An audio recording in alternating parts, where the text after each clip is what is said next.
patients. You know, yeah, I got to think of it as a drug after a while. You know how drug takers go back for their fix?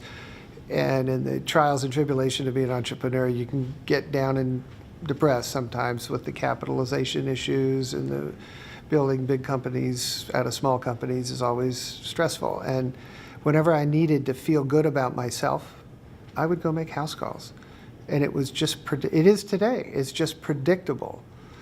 You can't get out of this type of patient's house without feeling their gratitude. And it is the restorative drug of all time.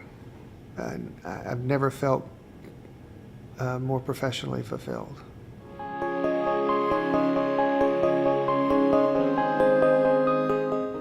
Jerry Lewis. I think he comes to mind very quickly because, you know, first of all, you make house calls, you become attractive to people who have, you think, the best options for healthcare in the world, right? They're famous he's the most famous international movie star in history, right? And I get a blind call from Jerry Lewis one day. Can you come down to my boat? He came to the San Diego area every year for his telethon for 6 months, lived on his boat. His pulmonologist took care of him back in Palm Springs. Even though he, you know, recently died, he's always given me permission to talk and use his name, so we're not going to cross any boundaries here. And the things that I remember about him was, first of all, the first thing I did, first day I saved his life, I had just bought our ranch.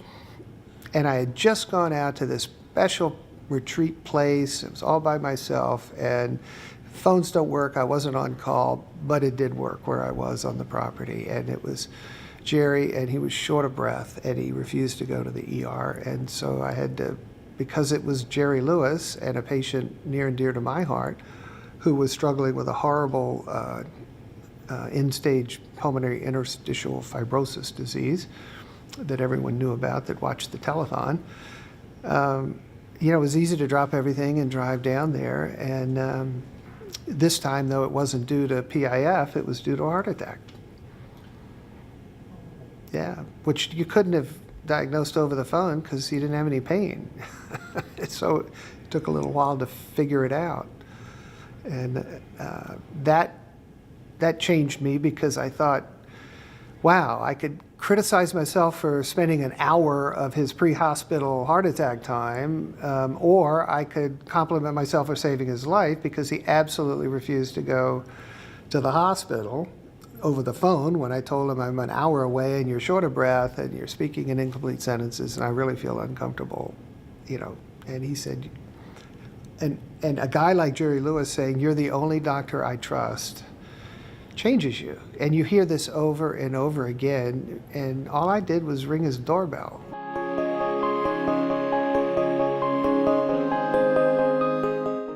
I think what you do is you find your soul. That's so the book has been the purgative for me, and I think the title probably ought to be something like, you know, after 10,000 house calls, I found my soul. You know, we don't know, you know, we're all tied up in this rat race of healthcare change, and none of us like it. It's not good. The third-party intrusions are horrible. They're not going to work in the long term, but until society decides to fix it, you know, everybody's participating in it reluctantly because they don't see how to get out of it, right? Except us.